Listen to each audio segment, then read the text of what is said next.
YouTube channel school world पर स्वागत है। यहाँ पर हम RBSE Rajasthan board of secondary education की पाठ्य पुस्तकें पढ़ रहे हैं। इसमें हमने कक्षा 6 से 12 तक की सामाजिक विज्ञान की सभी पाठ्य पुस्तकों को पढ़ने का टारगेट रखा है, जिसमें एक पुस्तक से संबंधित एक वीडियो बनाते हैं और उसमें सारे अध्याय उस पुस्तक के समायोजित करते हैं, जिसमें वन लाइनर क्वेश्चंस के रूप में मोस्ट इंपॉर्टेंट जो क्वेश्चन होते हैं उन क्वेश्चंस को ही शामिल किया जाता है जो परीक्षा के लायक हो और हमारे विभिन्न प्रतियोगिता परीक्षा में आने की पूरी संभावना हो। उन्हीं प्रश्नों को शामिल किया जाता है, बाकी वाले प्रश्नों को शामिल नहीं किया जाता है। लेकिन जहां तक है एक एक लाइन से प्रश्न उठाए जाते हैं, तो मतलब अच्छे से अच्छा प्रश्न जो मिलता है उसको छोड़ा नहीं जाता है, इसमें शामिल किया जाता है। और वो भी वन लाइनर क्वेश्चंस के रूप में। ऐसा नहीं कि कोई लेख के तरह लेख लिखा, वैसा नहीं है, बिल्कुल वन लाइन क्वेश्चन है। आपको याद करने में बहुत इंटरेस्ट आएगा। और उसमें हम संस्करण 2012 का और 2016 का तथा 2021 का नया सिलेबस है वो भी शामिल कर रहे हैं। फिलहाल हम चल रहे हैं वो 2016 के संस्करण में चल रहे हैं। उसके अलावा धीरे धीरे वो भी कवर करेंगे। जो विभिन्न प्रकार की प्रतियोगिता परीक्षाएं होती है उनके संबंधित ये वन लाइन क्वेश्चन है और अपने YouTube channel school world plus पर आपके सामने प्रस्तुत किए जा रहे हैं। एक पुस्तक से संबंधित एक ही वीडियो होता है। प्रत्येक वीडियो में कम से कम 3300 से 3300 से 5000 तक प्रश्न एक वीडियो में आपको मिलते हैं, वो भी मोस्ट इंपोर्टेंट क्वेश्चंस। कक्षा 6 से 12 तक की सभी सामाजिक विज्ञान की पुस्तकों के वीडियो आपको उपलब्ध करवा दिए जाएंगे। और 11वीं 12वीं के जो है उसमें हिस्ट्री के अलग और इसके पॉलिटी के भी अलग और ज्योग्राफी के अलग अलग वीडियो आपके सामने उपलब्ध कर दिए जाएंगे। कुल 33 वीडियो बनेंगे, इससे ज़्यादा शायद नहीं बनेंगे। और इसका जो व्यूज समय रहेगा कुल 33 वीडियो का, तो वो 48 से 50 घंटे में पूरे हो जाएंगे। उसमें कक्षा 6 से 12 तक की सामाजिक की सभी पुस्तकें आ जाएगी। 2012 का संस्करण, 2016 का संस्करण, 2021 का संस्करण, सारा का सारा आपको तैयार करके दिया जाएगा 33 वीडियो के साथ, और वो भी मात्र 50 घंटों में पूरा। अगर आप खुद पढ़ना चाहते हो तो आपको कम से कम 3 महीने लग जाते हैं, और वो भी एक बार आप पढ़ पाते हो, कोई रिवीजन नहीं, पीछे वाला भूलते जाते हो, आगे वाला तैयार करते जाते हो। अगर आप उसी समय को यहाँ पर दो तो मात्र 48 घंटों में, 50 घंटों में देख लो। दिन में आप अगर 12 घंटे, 10 घंटे इस पे लगाते हो तो 4 दिन में आपकी 6ठी से लगा के 12वीं तक सारी बुकें कंप्लीट हो जाती है। अगर आप 6 घंटा लगाओ तो 8 दिन में पूरी हो जाती है, जैसा आपको लगे।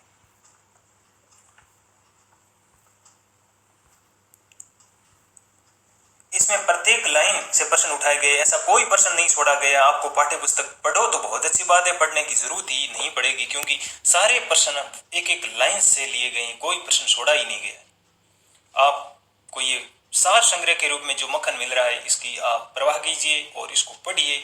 आपको ये सफलता दिलाने में 100% नींव के पत्थर साबित होने वाले प्रश्न कामयाबी दिलाएंगे।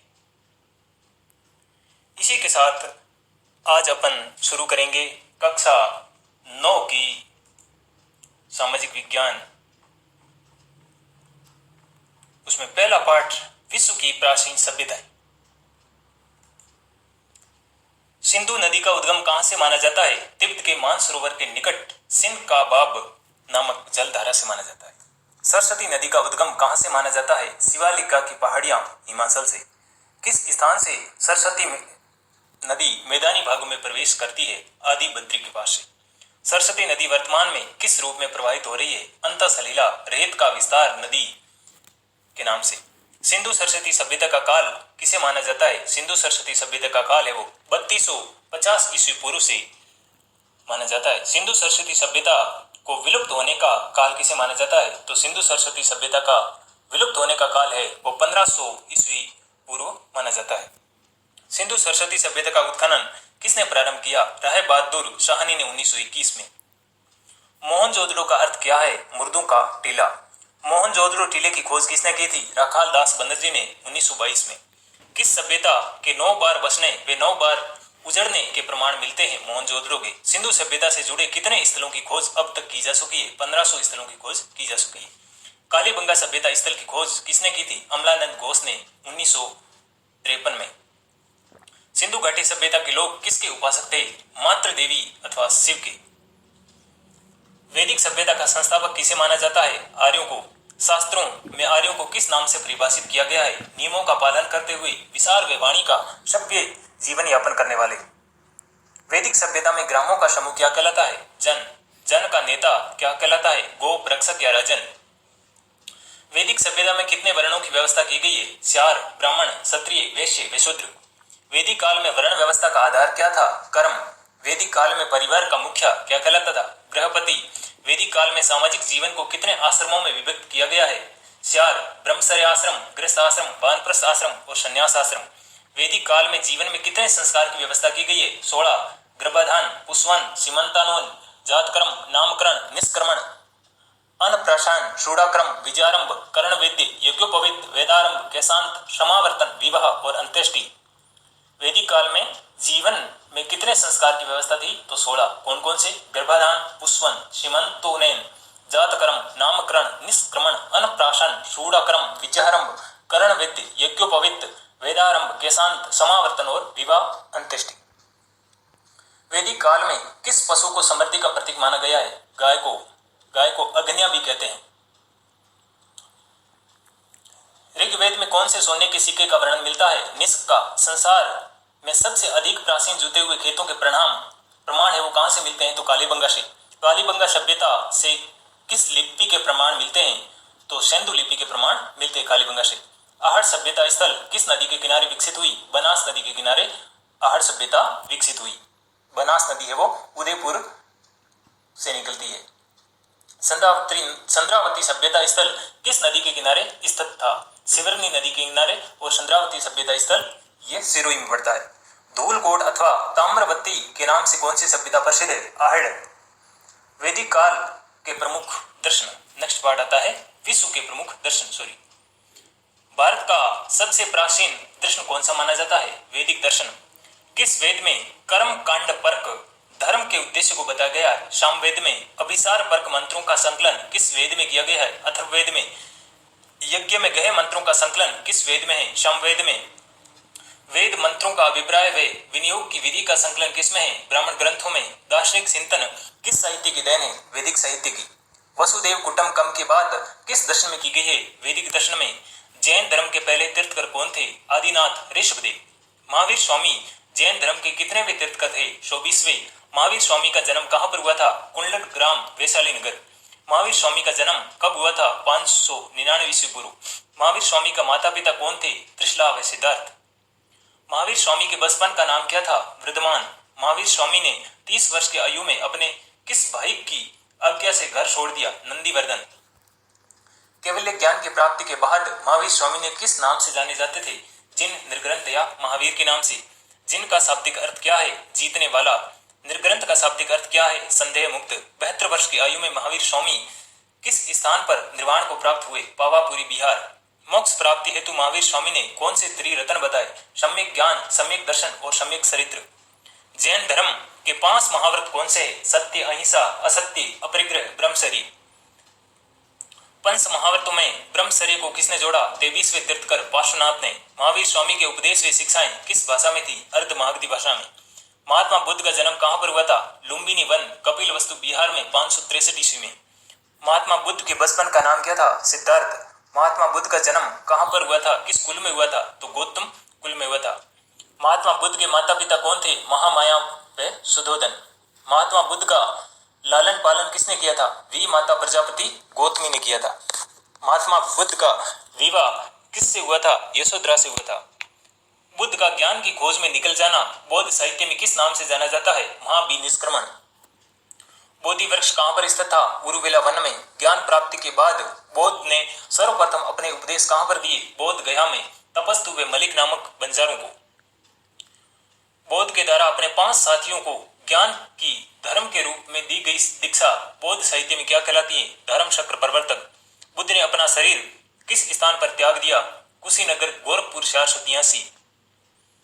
बुद्ध ने अपने शरीर की घटना क्या कहलाती है? बुद्ध के अपने शरीर त्यागने की घटना महापरिनिर्वाण कहलाती है। बौद्ध धर्म का मूल मंत्र क्या है? अहिंसा। इस्लाम के संस्थापक कौन थे? हजरत मोहम्मद। हजरत मोहम्मद के माता पिता कौन थे? अमीना व अब्दुल्ला। हजरत मोहम्मद का जन्म कहाँ हुआ था? मक्का में 570 ईस्वी। हजरत मोहम्मद का लालन पालन किसने किया? हलीमा दई ने। हजरत मोहम्मद का विवाह किसके साथ में हुआ?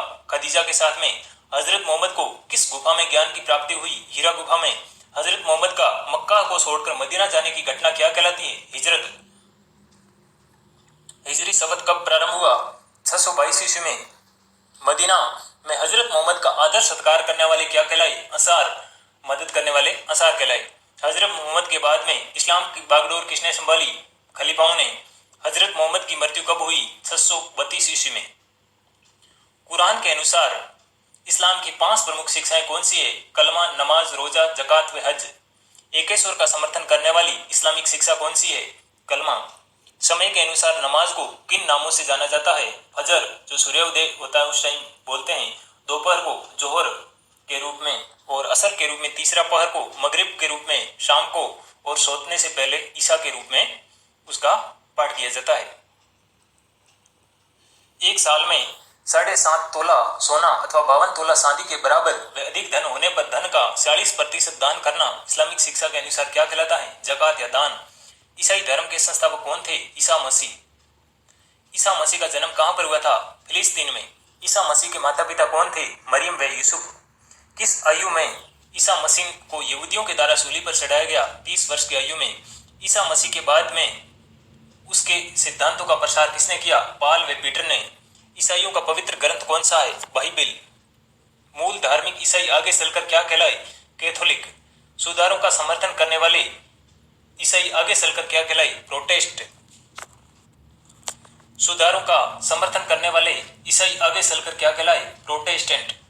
पारसी धर्म का उदय कहां पर हुआ? फारस, ईरान में। पारसियों का मुख्य देवता कौन था?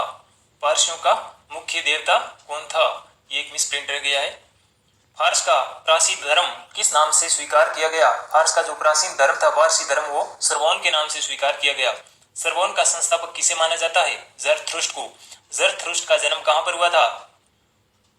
ये ईरान के अजरबैजान में हुआ था, पश्चिमी ईरान के अजरबैजान में। जरथुष्ट्र के माता पिता का नाम क्या था? दुरुद व पोमस्पा। जरथुष्ट्र को ज्ञान प्राप्ति कहां पर हुई थी? सबलान पर्वत पर। पारसी धर्म के अनुसार अहुर मजदा किसका प्रतीक है? दिव्य शक्ति का। पारसी धर्म में दानवीय शक्तियों का प्रतीक किसे माना जाता है? अहरिमन को।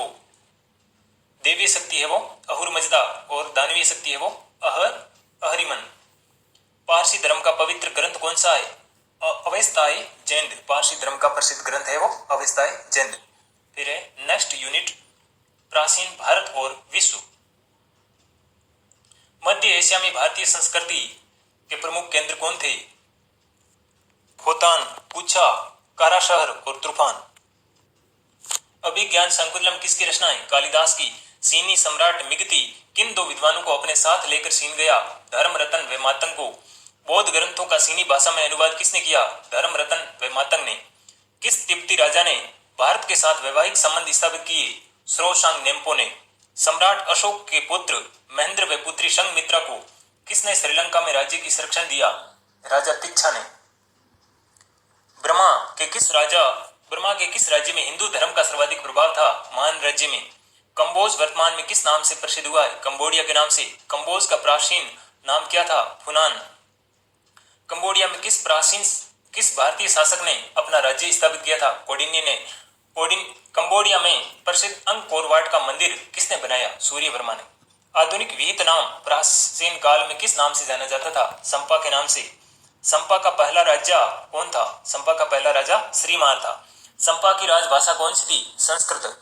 वर्तमान मलेशिया प्राचीन समय में किस नाम से जाना जाता था? मलाया। वर्तमान थाईलैंड को प्राचीन समय में किस नाम से जाना जाता था? श्याम। वर्तमान इंडोनेशिया को प्राचीन समय में किस नाम से जाना जाता था? सुमात्रा या स्वर्ण द्वीप के नाम से इंडोनेशिया को, और थाईलैंड के नाम से श्याम को, और मलेशिया है वो मलाया को, और लाहौस है वो लव देश को जानते थे। वर्तमान लाहौस को प्राचीन समय में किस नाम से जाना जाता था? लव देश। लव देश के आदि देवता कौन थे? भद्रेश्वर। लव देश का पहला राजा कौन था? श्रुतवर्मन। प्राचीन काल में व्यावसायिक संगठनों को क्या कहा जाता था? श्रेणी या गण। प्राचीन काल में भारत में प्रचलित विभिन्न धातु के सिक्के किस नाम से जाने जाते थे? निष्क स्वर्ण मुद्रा होती थी, उसको निष्क कहते थे। धरण जो चांदी का सिक्का होता था, मास्क या कांकड़ी जो तांबे का सिक्का होता था। किस विदेशी यात्री ने भारतीय महल व भवनों व कलाकृतियों को देवताओं के द्वारा निर्मित होने की बात कही है? ये फायान ने कहा है। मरणासन राजकुमारी का क्षेत्र किस क्षेत्र शैली का भाग है? अजंता का। विश्व का पहला विश्वविद्यालय कौन सा है? तक्षशिला 700 ईस्वी पूर्व का। नालंदा विश्वविद्यालय की स्थापना कब हुई? 400 ईसा पूर्व। प्राचीन भारत में कौन सी भाषाएं मुख्य रूप से प्रचलित थी? संस्कृत भाषा, पाली भाषा व प्राकृत भाषा। प्राचीन भारतीय साहित्य को कितने भागों में वर्गीकृत किया गया है? 3। संस्कृत साहित्य, बौद्ध साहित्य व जैन साहित्य। मुद्रा राक्षस किसकी रचना है? विशाखा दत्त की। कीर्तार्जुनीयम किसकी कृति है? भारवी की। स्वपनवास दत्ता नामक संस्कृत नाटक का लेखक कौन है? भरत। भरतहरि के द्वारा कौन से ग्रंथ लिखे गए? वाक्यदीप, अंगार शतक व नीति शतक। भरतहरि के द्वारा कौन से ग्रंथ लिखे गए? वाक्यदीप, अंगार शतक व नीति शतक। महाकवि कालिदास की रचनाएं कौन सी है? कुमार संभवम, रघुवंश महाकाव्य। मेघ, ये तो है जो 2 महाकाव्य, एक तो कुमार संभवम व रघुवंश ये महाकाव्य, जबकि खंड काव्य है वो है मेघदूत व ऋतुसंहार। और विक्रमोर वंशीय, मालविका अग्निमित्र व अभिज्ञान शंकुतलम ये नाटक है महाकवि कालिदास के। महाकाव्य है कुमार संभवम व रघुवंश और खंड काव्य है मेघदूतम व ऋतुसंहार। और विक्रमोर वंशीय व मालविका अग्निमित्र और अभिज्ञान शंकुतलम ये नाटक है। लोह स्तंभ दिल्ली की ऊंचाई कितनी है? 120 फीट। भार है वो 180 मन। आर्यभट्ट का संबंध किस क्षेत्र से था? गणित व ज्योतिष शास्त्र से। बोधायन ने पाइथागोरस प्रमेय को किस नाम से 2700 वर्ष पहले ही प्रतिपादित कर दिया था? स्थिति प्रमेय के नाम से। भारत के प्रमुख खगोल शास्त्री व ज्योतिषाचार्य कौन थे? ब्राह्मीर, कणाद, नागार्जुन व बाघभट्ट। भारत के प्रमुख खगोल शास्त्री थे या ज्योतिष शास्त्री से प्राचीन काल में ब्राह्मीर, कणाद, नागार्जुन और बाघभट्ट। आयुर्वेद का जनक किसे माना जाता है? धन्वंतरि को। रस चिकित्सा प्रणाली का जनक कौन है? नागार्जुन। विश्व का प्रथम सर्जन है वो सुश्रुत है। नेक्स्ट यूनिट आता है सामाजिक सुधार और धार्मिक पुनर्जागरण। भारत में मध्यकाल व पूर्व मध्यकाल में भक्ति के कितने मत प्रचलित थे? 3। शैव, वैष्णव व सूफी। शिव के उपासक क्या कहलाते थे? शैव। दक्षिण में शिव के अनुयायी क्या कहलाते थे? नैनार, 63 थे। वीर शैव मत के अनुयायी क्या कहलाते थे? लिंगायत। शंकराचार्य ने कितने मठों की स्थापना की थी? 4। बद्रीनाथ, पुरी, द्वारिका, श्रृंगेरी जो मैसूर में है। विष्णु के उपासक क्या कहलाते थे? वैष्णव। दक्षिण में वैष्णव अनुयायियों को क्या कहा जाता था? दक्षिण में जो वैष्णव के अनुयायी थे उनको अलावार के नाम से जाना जाता, जो 12 थे। राजस्थान के प्रमुख वैष्णव संप्रदाय कौन से हैं?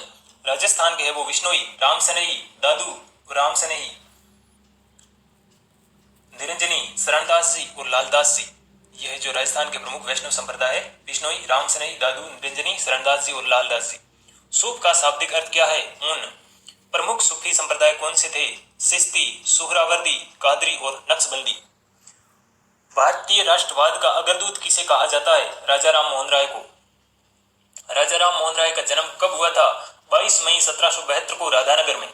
राजा राम मोहन राय ने किस समाज की नींव रखी? ब्रह्म समाज की, 20 अगस्त 1828 को।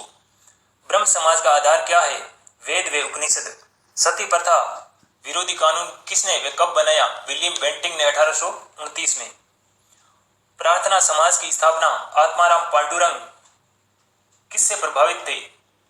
प्रार्थना समाज के संस्थापक है आत्माराम पांडुरंग। प्रार्थना समाज के वो किससे प्रभावित थे? तो ब्रह्म समाज से प्रभावित थे। आर्य समाज की संस्थापक कौन थे? स्वामी दयानंद सरस्वती। स्वामी दयानंद सरस्वती के बचपन का क्या नाम था? मूल शंकर। स्वामी दयानंद सरस्वती के गुरु कौन थे? स्वामी विरजानंद जी। हिंदी को राष्ट्रभाषा के रूप में स्वीकार करने वाले पहले व्यक्ति कौन थे? स्वामी दयानंद सरस्वती। दयानंद सरस्वती ने किस धार्मिक ग्रंथ की रचना की थी? सत्यार्थ प्रकाश की। दयानंद सरस्वती ने आर्य समाज की स्थापना कब की थी? 10 अप्रैल 1875 को। स्वामी दयानंद सरस्वती का देहांत कब हुआ? 30 अक्टूबर 1883 को। स्वामी विवेकानंद का जन्म कब हुआ? 12 जनवरी 1863 को। स्वामी विवेकानंद के माता पिता का नाम है भुवनेश्वरी देवी और विश्वम्भरनाथ दत्त। स्वामी विवेकानंद के बचपन का नाम क्या था? नरेंद्र नाथ दत्त। स्वामी विवेकानंद के गुरु कौन है? रामकृष्ण परमहंस। स्वामी विवेकानंद किस दर्शन के अध्येता थे? वेदांत। रामकृष्ण मठ की स्थापना कहां पर की गई? कोलकाता के पास बारानगर में। अणुव्रत के संस्थापक किसे माना जाता है? तुलसीदास को, आचार्य तुलसीदास को। अणुव्रत में कितने नियमों की जानकारी बताई गई है? 75 नियमों की। नेक्स्ट पार्ट आता है विश्व की प्रमुख घटनाएं। ये जो पार्ट है ये इतना महत्वपूर्ण नहीं था रीट वालों के लिए, इसलिए इसके प्रश्न हमने समायोजित नहीं किए हैं। फिर नेक्स्ट पार्ट उसके अलावा आता है भारत में राष्ट्रीयता। इसमें वही प्रश्न शामिल किए गए हैं जो रीट 2021 के लिए खास तौर पे उपयोगी है। बाकी वाले प्रश्न छोड़े गए एक बार, क्योंकि रीट पहले जरूरी है, उसके बाद में दूसरे प्रश्नों को शामिल कर लेंगे। नेक्स्ट पार्ट है भारत में राष्ट्रीयता। किस वैदिक साहित्य में राष्ट्रवाद को सर्वप्रथम प्रदर्शित किया गया है? यजुर्वेद में। राष्ट्रीय जनता में मैं के स्थान पर कौन सी भावना उत्पन्न करती है? राष्ट्रीयता है जो जनता में मैं के स्थान पर हम की भावना उत्पन्न करती है। कोलकाता कब तक ब्रिटिश भारत की राजधानी रही थी? 1911 तक। भारत में पुरातात्विक अन्वेषण व उत्खनन किसके नेतृत्व में शुरू किया गया? कनिंघम के नेतृत्व में 1861 में। भारतीय संस्कृत ग्रंथों का अंग्रेजी अनुवाद किसके द्वारा किया गया? विलियम जोन्स के द्वारा। भारत में अंग्रेजी भाषा के प्रचलन को किसने शुरू किया? लॉर्ड मेकाले ने। बंकिम चंद्र चटर्जी ने किस नाटक की रचना की थी? आनंद मठ की। वंदे मातरम गीत किसकी रचना है? बंकिम चंद्र चटर्जी की। भारत में छापा खाने की शुरुआत कहां पर हुई थी? श्री रामपुरा कोलकाता में 1800 ईस्वी में। श्री रामपुरा कोलकाता में। भारत में पहला समाचार पत्र कौन सा निकला? इंडिया गजट 1774 में। राजा राम मोहन राय ने कौन से समाचार पत्र प्रकाशित करवाए? संवाद कौमुदी और मिरातुल अखबार। राजा राम मोहन राय ने। हिंदी भाषा का पहला समाचार पत्र कौन सा था? उद्दंत मार्तांड 1826। ईश्वर चंद्र विद्यासागर ने कौन सा समाचार पत्र प्रकाशित करवाया? सोम प्रकाश। हरीश चंद्र मुखर्जी ने कौन सा समाचार पत्र प्रकाशित करवाया? हिंदू पेट्रियट। तिलक ने कौन सा समाचार पत्र प्रकाशित करवाया? केसरी, जो मराठी भाषा में था, और मराठा, जो अंग्रेजी भाषा में था। तिलक ने बाल गंगाधर तिलक ने कौन सा समाचार पत्र प्रकाशित करवाया? केसरी और मराठा। केसरी था वो मराठी भाषा में था, जबकि मराठा था वो अंग्रेजी भाषा में था। 1857 के संग्राम को भारत का प्रथम स्वतंत्रता संग्राम किसने स्वीकार किया? वीर सावरकर ने। 1857 की क्रांति के समय भारतीय सैनिकों ने किस राइफल के उपयोग का विरोध किया? एनफील्ड राइफल का। कोटा में कितने माह तक अनशन लगा रहा? 6 माह तक।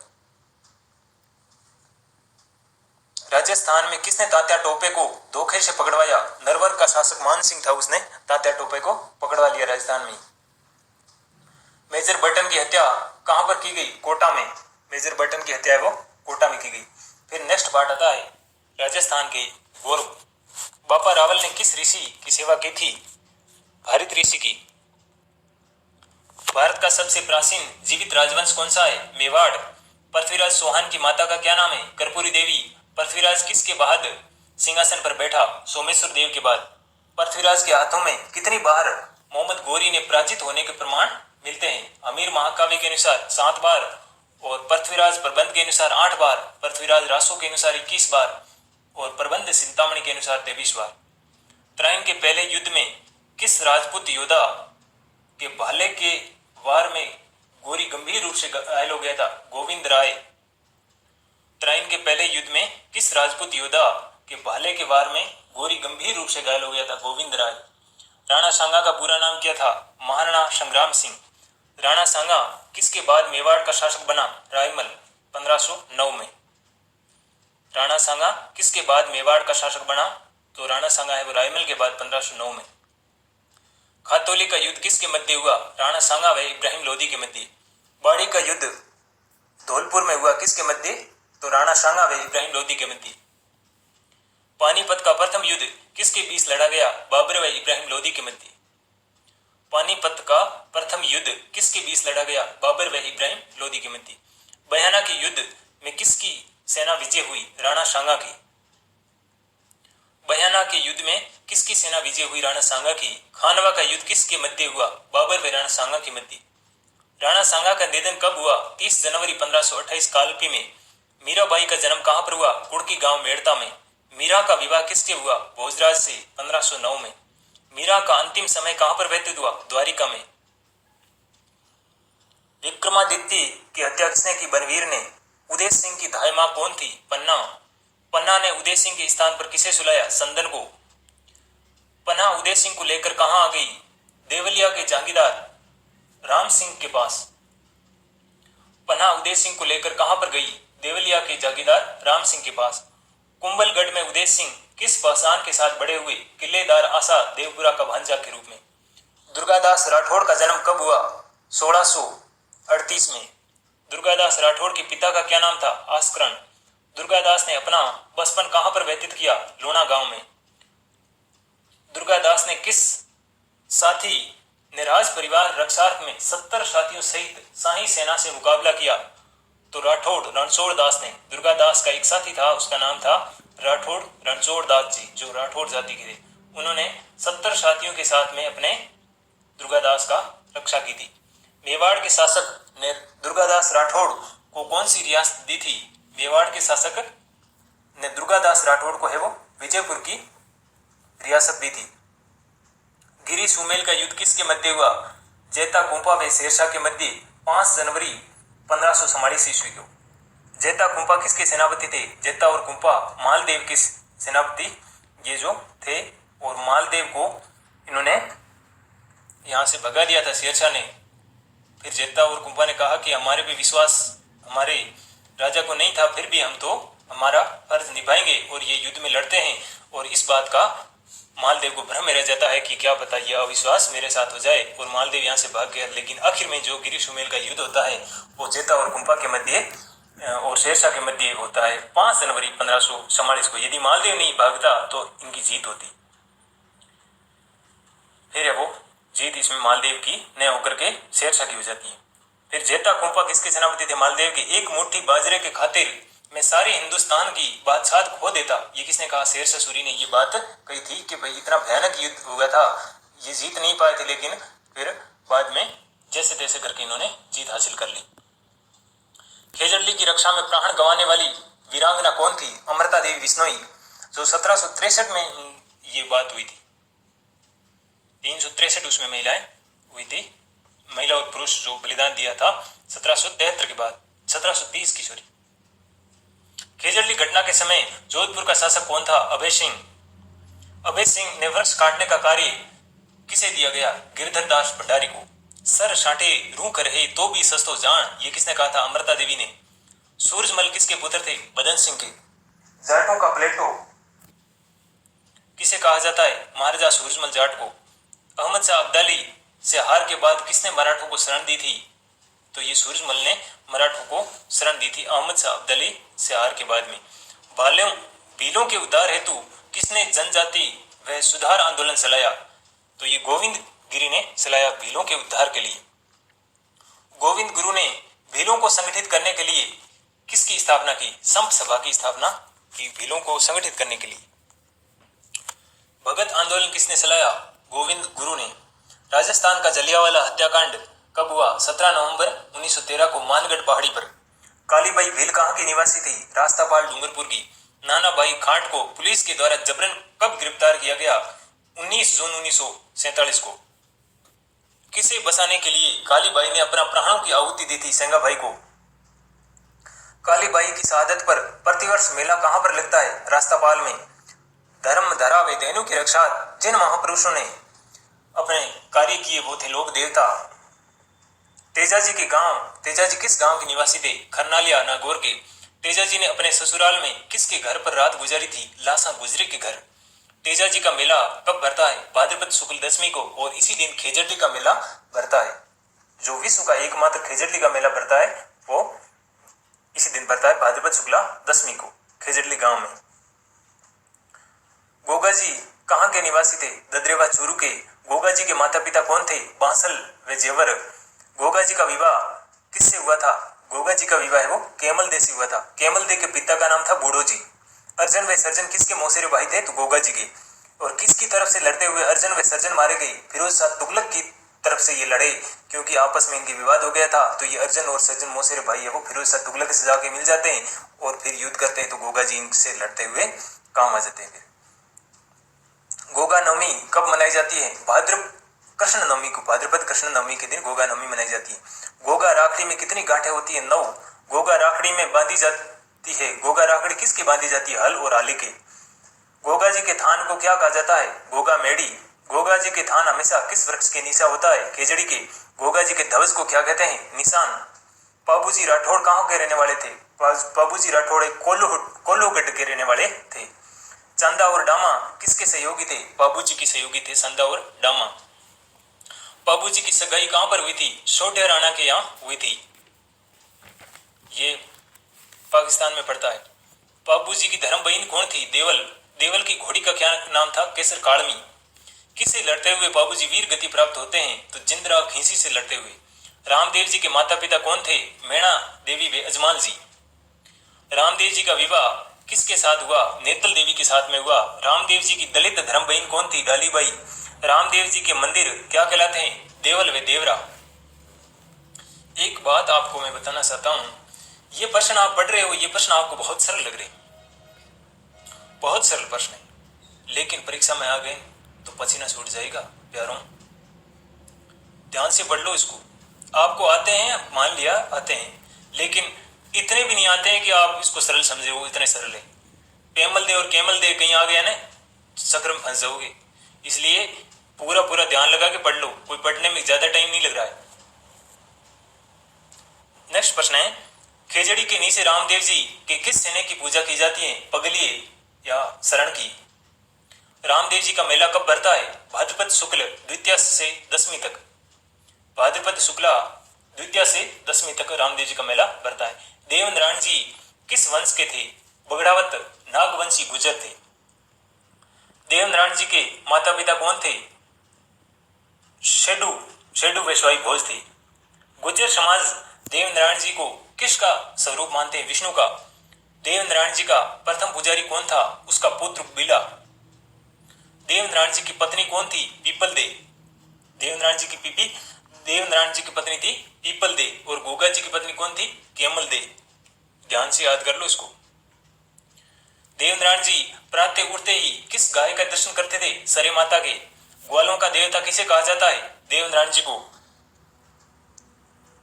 देवनारायण जी का प्रमुख मंदिर कहां पर है? स्वाई भोज आसिंद भीलवाड़ा में। देवनारायण जी के पुजारी क्या कहलाते हैं? भोपे। कपड़े पर चित्रित कथा क्या कहलाती है? फड़। देवनारायण जी की फड़ में कितने गीत है? 335 गीत है। 1200 पृष्ठों में ये देवनारायण जी की फड़ है और 335 में गीत है। राजस्थान की सबसे बड़ी फड़ कौन सी है? तो है देवनारायण जी की फड़। संत पीपा जी की जन्म स्थली कौन सी है? संत पीपा जी की जन्म स्थली है गागरोन दुर्ग। गागरोन आहू और परवन के किनारे आया हुआ है। वहां आहू और परवन के संगम में संत पीपा जी है। ये दर्जी समाज के लोक देवता है। पीपा जी ने किस दिल्ली सम्राट को युद्ध में हराया था? फिरोज तुगलक को। पीपा जी किसके शिष्य थे? रामानंद के। रामानंद है वो महाराष्ट्र कर्नाटक के प्रमुख थे। पीपा जी की पत्नी कौन थी? सीता सहस्री। विष्णोई संप्रदाय के संस्थापक कौन थे? जम्बोजी। जम्बोजी का जन्म कहां पर हुआ था? पीपासर नागौर में। जम्बोजी का जन्म कहां पर हुआ था? पीपासर नागौर में। कब हुआ था? भाद्रपद कृष्ण अष्टमी को 1451 को। भाद्रपद कृष्ण अष्टमी को। भाद्रपद कृष्ण नवमी को तो गोगा नवमी मनाई जाती है और भाद्रपद कृष्ण अष्टमी को है वो गोगा, इनका जन्म होता है जम्बोजी का 1451 में। जम्बोजी के माता पिता कौन थे? हंसा देवी व लोहट जी पंवार। गोगा जी नहीं, जम्बोजी ने विष्णोई संप्रदाय की स्थापना कब की थी? कार्तिक कृष्ण अष्टमी के दिन। इनका जन्म होता है भाद्रपद कृष्ण अष्टमी और ये विष्णोई समाज की जो स्थापना करते हैं वो करते हैं कार्तिक कृष्ण अष्टमी के दिन 1485 सम्राथल में। जम्बोजी ने अपने अनुयायियों को कितने नियमों का पालन करने के लिए कहा था? 29। जम्बोजी का निर्वाण स्थल कौन सा है? मुक्ति धाम मुकाम। जम्बोजी की शिक्षाएं किस में संकलित है? शब्दवाणी में। जसनाथ जी का जन्म कहां पर हुआ था? कतरियासर बीकानेर में। जसनाथ जी ने किस स्थान पर घोर तप किया था? गोरखमालिया में। जसनाथ जी की समाधि कब ली? जसनाथ जी ने 1539 में समाधि ली। अग्नि नरते किस संप्रदाय की विशेषता है? जसनाथी। दादू दयाल का जन्म कहां पर हुआ था? फागुन शुक्ल अष्टमी विक्रमी संवत 1601 में। दादू जी का मूल नाम क्या था? महाबली। दादू जी के कितने शिष्य थे? 52। दादू जी का निर्वाण स्थल कहाँ पर है? नारायणा में। दादू जी की शिक्षाएं किसमें संकलित है? दादू वाणी में। राजस्थान का कबीर किसे कहा जाता है? दादू जी को।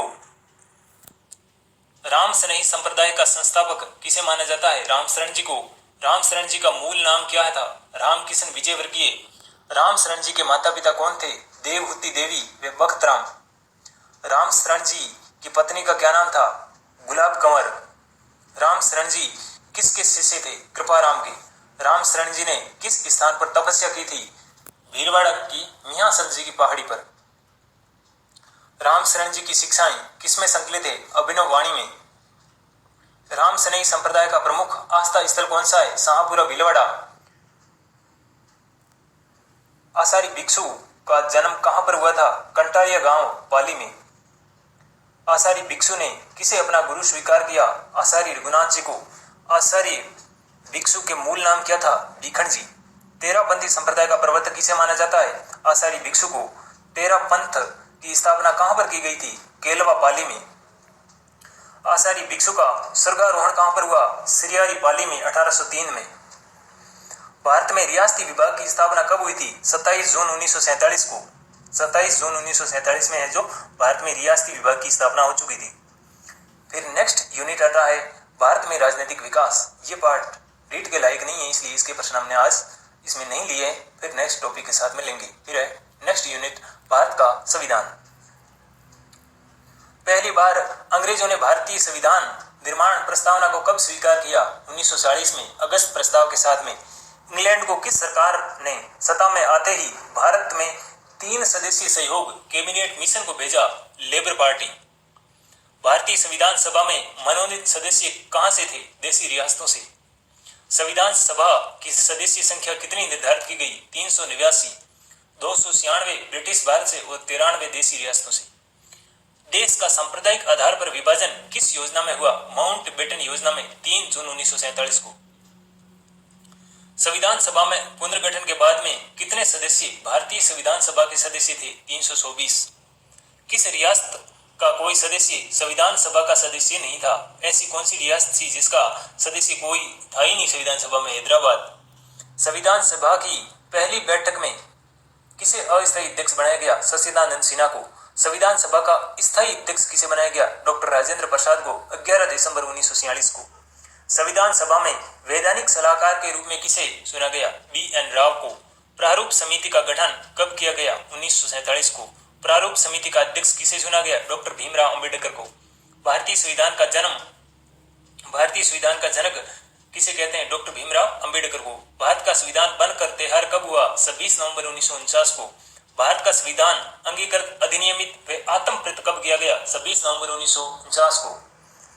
संविधान सभा की अंतिम बैठक कब हुई जिसमें संविधान सभा के सदस्यों ने संविधान पर हस्ताक्षर किए? 24 जनवरी 1950 को। भारतीय संविधान को कब लागू किया गया? 26 जनवरी 1950 को।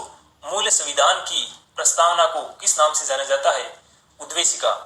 वर्तमान में भारतीय संविधान में अनुसूचियां 8 से बढ़कर कितनी हो गई? 12। भारतीय संविधान सभा द्वारा राष्ट्रीय ध्वज को कब अपनाया गया? जुलाई 1947 को। संविधान सभा के द्वारा राष्ट्रीय गीत व राष्ट्रीय गान को कब स्वीकार किया गया? जनवरी 1950 को। भारत का पहला राष्ट्रपति किसे निर्वाचित किया गया? डॉक्टर राजेंद्र प्रसाद को। डॉक्टर राजेंद्र प्रसाद ने राष्ट्रपति पद हेतु शपथ कब ली? 26 जनवरी 1950 को। संविधान को तैयार होने में कितना समय लगा? 2 वर्ष 11 माह 18 दिन। 66 लाख रुपए खर्च आए थे। संविधान के अनुसार सरकार के कितने अंग माने जाते हैं? 3। व्यवस्थापिका, कार्यपालिका और न्यायपालिका। प्रारंभ में मताधिकार की आयु कितनी थी? 18 वर्ष।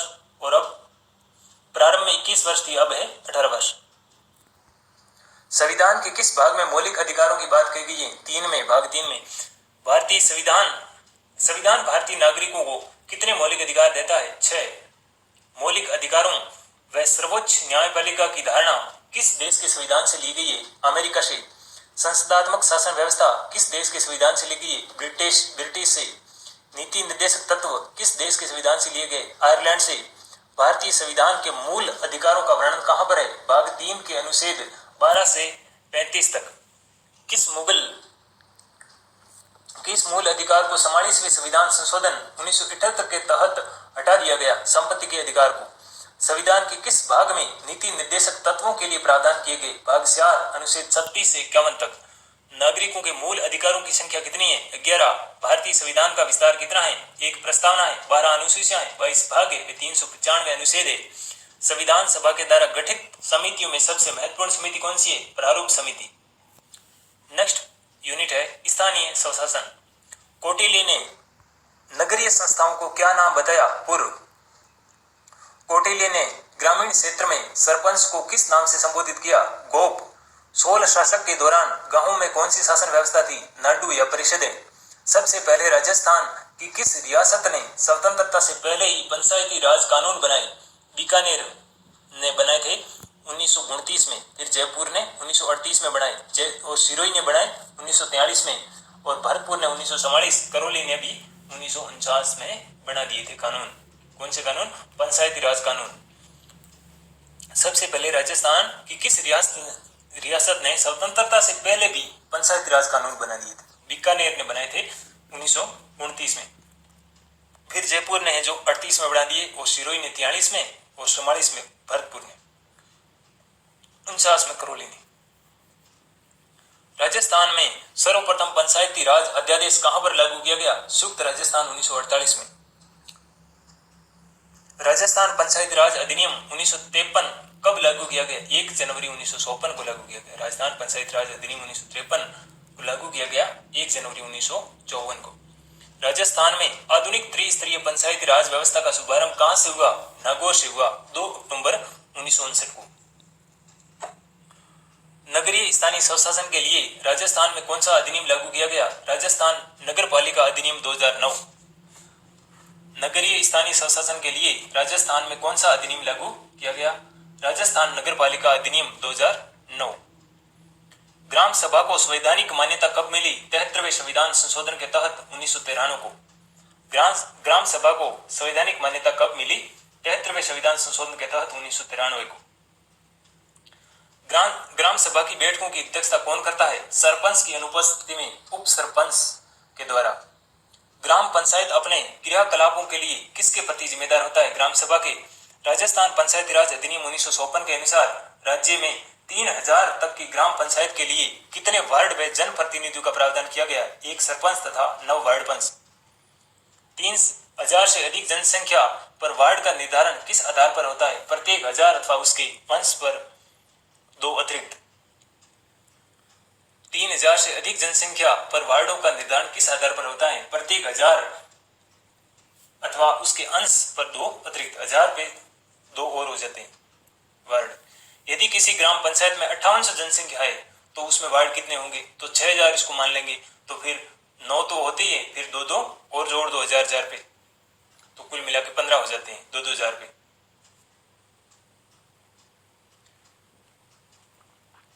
पंच अथवा सरपंच पद हेतु निर्धारित न्यूनतम आयु कितनी है? 21 वर्ष। पंच या सरपंच 21 वर्ष आयु पूरी होती है तभी बन पाता है। राजस्थान में वर्तमान में कितनी ग्राम पंचायतें हैं? तो 9900 ग्राम पंचायतें। और ये पुराने आंकड़े हैं। 11152 ग्राम पंचायतें व 346 पंचायत समितियां हो गई है। इससे पहले ग्राम पंचायतों का आंकड़ा है जो 9888 और ग्राम पंचायत समितियों का था 295। कितने समय पंचायत को निर्धारित स्थान पर कम से कम एक बार बैठक लेनी होती है? पंचायत को है जो 15 दिन में एक बार बैठक लेनी होती है। सरपंच अथवा उप सरपंच को कितने समय के बाद में अविश्वास प्रस्ताव के द्वारा हटाया जाता है? 2 वर्ष के बाद में, पहले नहीं। अविश्वास प्रस्ताव निर्वाचित सदस्यों के कितने बहुमत से होना चाहिए? 3/4 बहुमत होना चाहिए। वर्तमान में राजस्थान में कितनी पंचायत समितियां कार्यशील है? 295। 1 लाख जनसंख्या वाली पंचायत समिति में कितने निर्वाचन क्षेत्र होंगे? 15। 1 लाख से अधिक जनसंख्या होने पर निर्वाचन क्षेत्रों का क्या प्रावधान है? प्रत्येक 15,000 पर 2। पंचायत समिति को कितने समय बाद बैठक आवश्यक रूप से बुलानी पड़ती है? पंचायत को तो 15 दिनों के बाद, पंचायत समिति को 1 माह के बाद में। 4 लाख जनसंख्या वाला जिला परिषद में कितने निर्वाचित क्षेत्र होते हैं? 4 लाख वाला 4 लाख जनसंख्या वाला जिला परिषद कोई होता है तो उसमें 17 निर्वाचन क्षेत्र होते हैं। 4 लाख से अधिक जनसंख्या वाले जिला परिषद अतिरिक्त निर्वाचन क्षेत्रों का क्या प्रावधान रहता है, तो प्रत्येक 1 लाख ऊपर 2 और बढ़ा दिए जाते हैं। जिला परिषद को कम से कम कितने समय में अपनी बैठक बुलानी पड़ती है? 3 माह में। पंचायत है वो 15 दिनों में, पंचायत समिति 1 माह में, जबकि जिला परिषद होता है वो 3 माह में बैठक बुलाता है। वर्तमान में राजस्थान में कितने नगर निगम है? 7, और नगर परिषद है वो 130, नगर पालिका है वो 146। संगठनात्मक दृष्टि से राज्य का सबसे बड़ा नगर निगम कौन सा है? जयपुर। नगर का प्रथम नागरिक कौन होता है? महापौर। नगर परिषद का अध्यक्ष क्या कहलाता है? सभापति। नेक्स्ट पाठ आता है वैदिक संबंध, वैदेशिक संबंध, ये अपने पाठ नहीं लगता है। फिर है उसके बाद भारत का भौतिक स्वरूप। प्राचीन काल में भारत किस नाम से जाना जाता था? आर्यव्रत। भारत के लिए हिंदुस्तान नाम किसने दिया? ईरानियों ने। प्राचीन काल में भारत किस नाम से जाना जाता था? आर्यव्रत के नाम से। भारत के लिए हिंदुस्तान नाम किस ने प्रयोग किया? ईरानियों ने। रोम वासियों ने सिंधु नदी के लिए किस शब्द का प्रयोग किया? इंडस का। यूनानियों ने भारत के लिए किस शब्द का प्रयोग किया? इंडिया का। भारत का अक्षांशीय विस्तार कितना है? 8 डिग्री 4 मिनट से उत्तरी अक्षांश से 37 डिग्री 6 मिनट उत्तरी अक्षांश तक। भारत का देशांतरी विस्तार कितना है? 68 डिग्री 7 मिनट पूर्वी देशांतर से 97 डिग्री 25 मिनट पूर्वी देशांतर तक। कर्क रेखा की स्थिति क्या है? 23.5 डिग्री उत्तरी अक्षांश। भारत का प्रमाणिक समय है वो 82 डिग्री 30 मिनट माना जाता है। पूर्वी देशांतर नैनी प्रयागराज से होकर गुजरते हैं। भारत का पूर्व से पश्चिम विस्तार कितना है? भारत का पूर्व से पश्चिम विस्तार है 2933 किलोमीटर। भारत का उत्तर से दक्षिण का विस्तार है 3214 किलोमीटर। भारत की स्थलीय सीमा है 15,200 किलोमीटर। भारत की जलीय सीमा का विस्तार है 7,516.6 किलोमीटर। भारत का कुल क्षेत्रफल कितना है? 32,87,263 वर्ग किलोमीटर। भारत का कुल क्षेत्रफल विश्व के कुल क्षेत्रफल का कितना प्रतिशत है? 2.42%। जनगणना 2011 के अनुसार भारत की कुल जनसंख्या विश्व की कुल जनसंख्या का कितना प्रतिशत है? तो 17.5% जो जनसंख्या है वो विश्व की तुलना में भारत की है। भौतिक विभिन्नता के आधार पर भारत को कितने भौतिक विभागों में बांटा गया है? 5। देश के कुल भौगोलिक भाग का कितना प्रतिशत भाग पर्वतीय है? 10.5% है वो भारत में पर्वतीय प्रदेश है। देश के कुल भौगोलिक भाग का कितना प्रतिशत पठार है? 27.7। देश के कुल भौगोलिक भाग का कितने प्रतिशत भाग पर पहाड़ियां हैं? 18.6%। और देश के कुल भौगोलिक भाग का कितना प्रतिशत मैदान है? तो 43% मैदान है और 18.6% जो पहाड़ियां हैं, 27.7% पठार है, जबकि पर्वत है वो है 10.5%। हिमालय पर्वत भारत में कितने क्षेत्र में विस्तृत है? हिमालय पर्वत है वो 5 लाख वर्ग किलोमीटर में। हिमालय की भारत में कुल लंबाई कितनी है? 2500 किलोमीटर। भारत में हिमालय की श्रेणियों की चौड़ाई कितनी है? तो 250 से 400 किलोमीटर तक। हिमालय पर्वत किस प्रणाली का भाग है? पामीर प्रणाली का। विश्व का सबसे ऊंचा पर्वत कौन सा है? हिमालय। हिमालय को कितने भागों में विभक्त किया गया है? 3, वृहद, लघु व उप हिमालय। हिमालय की उत्पत्ति किससे मानी जाती है? टेथिस सागर से। वृहद हिमालय की प्रमुख चोटियां कौन सी है? माउंट एवरेस्ट, कंचनजंगा व नंदा देवी। लघु हिमालय की प्रमुख श्रेणियां कौन सी है? पीर पंजाल व धौलाधर। लघु हिमालय की प्रमुख श्रेणियां कौन सी है? तो लघु हिमालय की है वो पीर पंजाल व धौलाधर। उप हिमालय की प्रमुख पहाड़ियां कौन सी है? जम्मू, गिरी, मिसनी व डाफला। उप हिमालय की प्रमुख पहाड़ियां हैं जम्मू, गिरी, मिसनी और डाफला। वृहद हिमालय की औसत ऊंचाई कितनी है? 6000 किलोमीटर। माउंट एवरेस्ट की ऊंचाई कितनी है? 8848 मीटर। भारत में हिमालय की सबसे ऊंची चोटी है कंचनजंगा, 8585 मीटर। माउंट एवरेस्ट पर चढ़ने वाली प्रथम भारतीय महिला थी बचेंद्री पाल।